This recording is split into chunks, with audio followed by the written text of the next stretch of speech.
नमस्ते।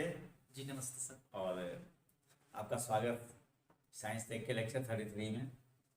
और ये प्रयास किया जा रहा है कि क्वेश्चन आंसर के माध्यम से हम कम समय में अधिक से अधिक टॉपिक तक पहुंच सके। आते हैं हम पहले क्वेश्चन की ओर। पहला है हमारा कि which one correct out of the following. जो हमारे पास ऑप्शन दिया गया है उसमें सही कौन है। तो पहला हमारा है क्विकलाइन कैल्शियम ऑक्साइड। यस, बिल्कुल ही सही है। सेकेंड ऑप्शन है slaked lime calcium hydroxide. Third option है marble calcium carbonate. Yes. Fourth option है calcium carbonate. Yes. And fifth option है नॉन मोर देन वन। अब हम आंसर की ओर चलते हैं, देखिए क्या होता है और डिस्कस करते हैं। तो पहला जो हमारा ऑप्शन था वो ये है कि क्विकलाइन के आगे दिखा है कैल्शियम ऑक्साइड। यस, बिल्कुल सही है, क्योंकि क्विकलाइन का जो केमिकल फार्मूला होता है वो कैल्शियम ऑक्साइड होता है। ओके। सेकेंड अब आते हैं, ऑप्शन हमारा स्लैक्लाइन है और इसके आगे दिया है कैल्शियम हाइड्रोक्साइड AQ।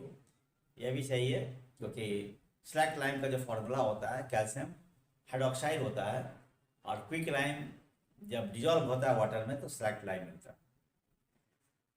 थर्ड हमारा मार्बल है कैल्शियम कार्बोनेट। यस, ये भी सही है। एंड फोर्थ है कैल्शियम कार्बोनेट, तो इसका भी केमिकल फार्मूला कैल्शियम कार्बोनेट ही होता है। एंड फिफ्थ हमारा ऑप्शन है नॉन मोर देन वन। पांचवा तो आएंगे लेकिन पांचवा नॉन नहीं होगा, मोर देन वन होगा। And all the four options. मैं आपको सुझाव देना चाहूंगा कि ये चारों ऑप्शंस वो अलग अलग क्वेश्चन के रूप में भी आ सकते हैं। आप केयरफुली इसे याद कर लेंगे। चलते हैं क्वेश्चन नंबर 2 की ओर। दूसरा क्वेश्चन हमारा है a solution of slaked lime used for washing walls reacts with atmospheric carbon dioxide to a thin layer of। मतलब ये हुआ कि आप जो व्हाइट वॉशिंग करते हैं तो व्हाइट वॉशिंग में क्या होता है कि हम स्लैक्लाइन का इस्तेमाल करते हैं। तो स्लैक्लाइन का जब इस्तेमाल करेंगे तो आखिर जो CO2 से रिएक्ट करेगा स्लैक्लाइन व्हाइट वॉशिंग के बाद में, तो क्या देगा, इस सब यहाँ पे सवाल ये है। तो हमारा पहला ऑप्शन है कैल्शियम कार्बोनेट। दूसरा ऑप्शन आप देख लें कैल्शियम ऑक्साइड। थर्ड ऑप्शन है quick oxide and third option है कैल्शियम। एक्चुअली तीसरा जो ऑप्शन है क्विक ऑक्साइड, इसी जगह पर क्विक लाइन रहना चाहिए। पांचवा जो ऑप्शन है नॉन मोर देन वन। तो ये 5 ऑप्शन का डिस्कशन करते हैं और next come to the answer. तो आंसर में आप देख रहे हैं कि आंसर 1 है।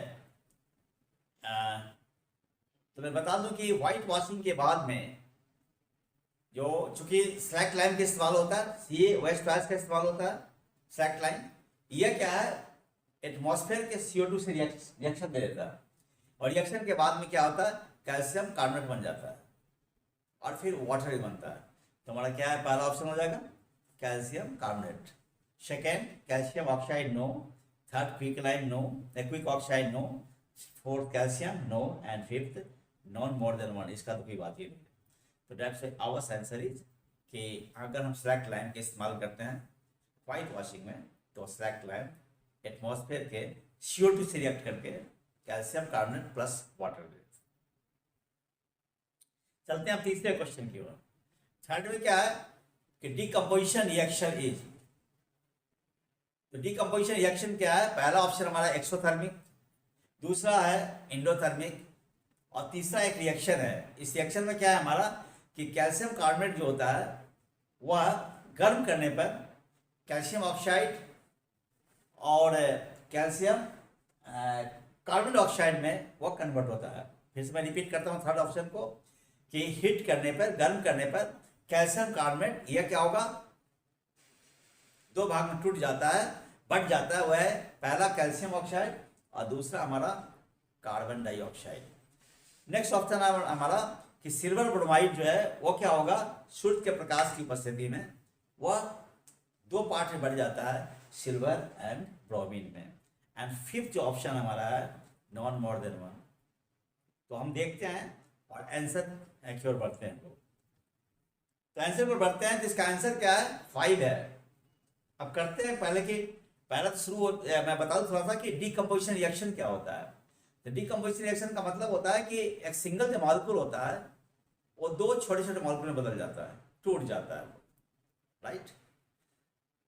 पहली बात तो ये है। दूसरी बात ये जान ले आप कि डीकम्पोजिशन जो रिएक्शन होता है ऑलवेज एंडोथर्मिक होता है। एंडोथर्मिक का मतलब होता है कि वैसा रिएक्शन जिसमें कि एनर्जी की जरूरत पड़ती है, हीट की जरूरत पड़ती है। और एक्सोथर्मिक का मतलब एनर्जी निकलता है। वैसे केमिकल रिएक्शन जिसमें कि एनर्जी निकले उसको एक्सोथर्मिक बोलेंगे, और जिसमें एनर्जी की जरूरत है उसको एंडोथर्मिक बोलेंगे। चलिए अब देखते हैं हम लोग का। तो पहला क्या हमारा डीकम्पोजिशन रिएक्शन इज, तो ये एक्सोथर्मिक नहीं, क्योंकि इसमें एनर्जी निकलता है, एनर्जी की जरूरत होती नहीं है। और डीकम्पोजिशन रिएक्शन में हमेशा क्या एनर्जी की जरूरत पड़ती है, तो पहला तो नहीं होगा। सेकेंड क्या, इंडोथर्मिक। मैंने बताया आपको कि इंडोथर्मिक रिएक्शन जो होता है जिसमें कि एनर्जी का अवशोषण होता है, ऊर्जा की आवश्यकता होती है, तो इसलिए हमारा डीकम्पोजिशन रिएक्शन जो होगा वह इंडोथर्मिक होगा। एक दूसरा मैंने बताया था डीकम्पोजिशन रिएक्शन में क्या होता है कि एक मॉलिक्यूल जो होता है वो छोटे छोटे मॉलिक्यूल टूट जाते हैं। यहाँ आप पा रहे हैं ऑप्शन 3 में कि कैल्शियम ऑक्साइड क्या होता है, गर्म करने पर दो पार्ट में कन्वर्ट हो जा रहा है, एक कैल्शियम ऑक्साइड में, दूसरा कार्बन डाइऑक्साइड में। तो ये भी हमारा क्या है, डीकम्पोजिशन रिएक्शन का एग्जांपल है। नेक्स्ट हम आते हैं कि सिल्वर ब्रोमाइड है।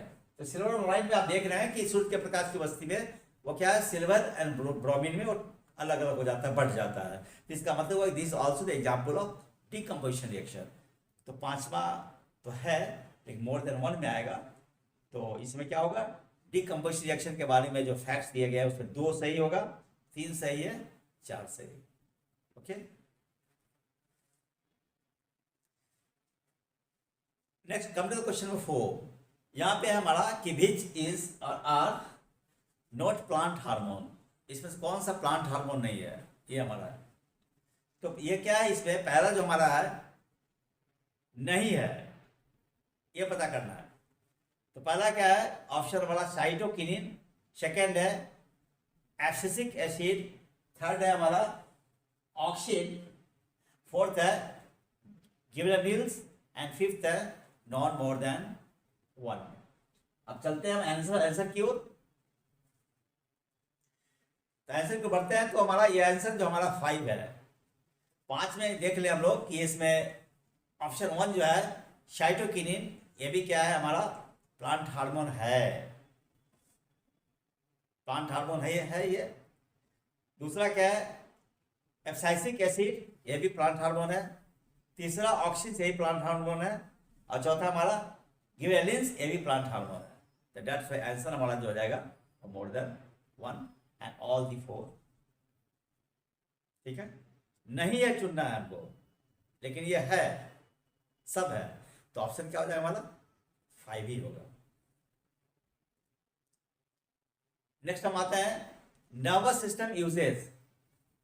Nervous system uses the following किसका इस्तेमाल करता है, किस लिए, टू ट्रांसमिट मैसेजेस। संदेश के वाहक के रूप में जो नर्वस सिस्टम हमारा होता है वो किसका इस्तेमाल होता है। तो पहला हमारा ऑप्शन है इलेक्ट्रोमैग्नेटिक इंपल्सेस। सेकेंड ऑप्शन देखिए आप भी माइंड में सोचते रहें कि क्या होगा।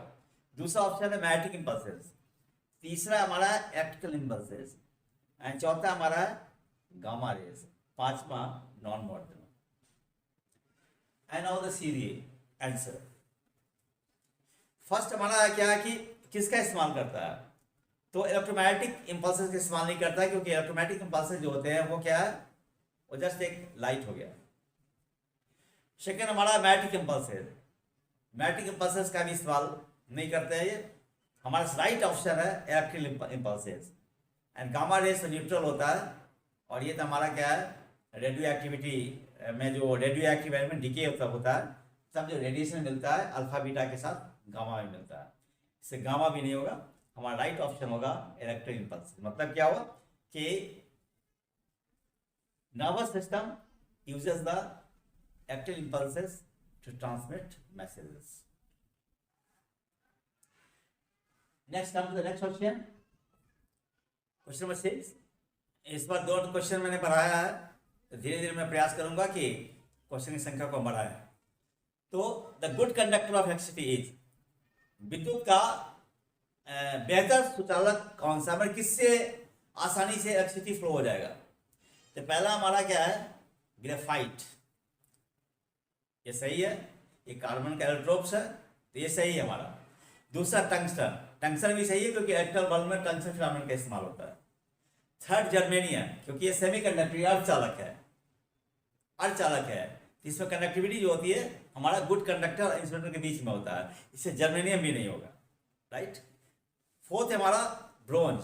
ब्रोंज आप जानते हैं कि एलवा है, ये कॉपर टीन का, ये भी नहीं होगा. तो हमारा जो सही ऑप्शन होगा, जो हम देखेंगे आंसर में आगे की ओर, देख लें. फिर से मैं रिपीट करता हूँ आपका, ग्रेफाइट ये आपका होगा, मैं पहले बताया. टंगस्टन भी होगा, मैं बता चुका हूँ मैं, क्योंकि फिलामेंट बनता है इलेक्ट्रॉन बल्ब में. और तीसरा जर्मेनियम, तो सेमीकंडक्टर है, ये हमारा इसी कंडक्टिविटी क्या होता है, कंडक्टर और इंसुलेटर के बीच में होता है, ये भी आपका नहीं होगा. ब्रॉन्ज भी नहीं होगा क्योंकि ब्रॉन्ज जलवाया है किसका, कॉपर और टीन का. तो हमारा ऑप्शन क्या होगा, 5 होगा, और इसमें 2 सही होगा, option 1 and option 2. Next question, which of the following is not an example of a biomass energy. Biomass energy का इसमें कौन सा सोर्स नहीं है. वुड, लकड़ी, लकड़ी तो है, बायोमास है इसमें. गोबर गैस, यही बायोमास है. कोल, ये भी बायोमास है. तो हम अगर आंसर के पेज में चलते हैं तो आप देख लीजिए आंसर क्या होगा. इसका आंसर होगा 2. 2 मतलब क्या हुआ, न्यूक्लियर एनर्जी, यानी पहला नहीं होगा. यानी कहने का अर्थ हुआ कि बायोमास एनर्जी का जो स्रोत का एग्जांपल जो होगा, पहला नहीं, पहला होगा वुड, नहीं है पूछ रहा है, मीन्स वुड है. दूसरा क्या है, गोबर गैस है. तीसरा क्या, कोल है. तो जो नहीं है वो क्या है, न्यूक्लियर एनर्जी. क्योंकि न्यूक्लियर एनर्जी में क्या होता है, यूरेनियम जो होता है वो न्यूट्रॉन के बॉम्बार्डमेंट से वो टूटता है, और टूटने पर यदि अगर फ्यूजन प्रोसेस अगर अनकंट्रोल्ड है, तब तो हमारा मिल जाएगा एटम बम. उसको कंट्रोल यदि कर देते हैं तब हमें मिलेगा न्यूक्लियर एनर्जी. तो मतलब क्या हुआ, न्यूक्लियर एनर्जी का सिद्धांत भी है, यह क्या है, कंट्रोल्ड चेन रिएक्शन है, जिसमें यूरेनियम का इस्तेमाल होगा. राइट. इसलिए ये क्वेश्चन का जो सही आंसर होगा वह 2 होगा, क्योंकि ये बायोमास एनर्जी स्रोत नहीं है. Thanks for watching the video.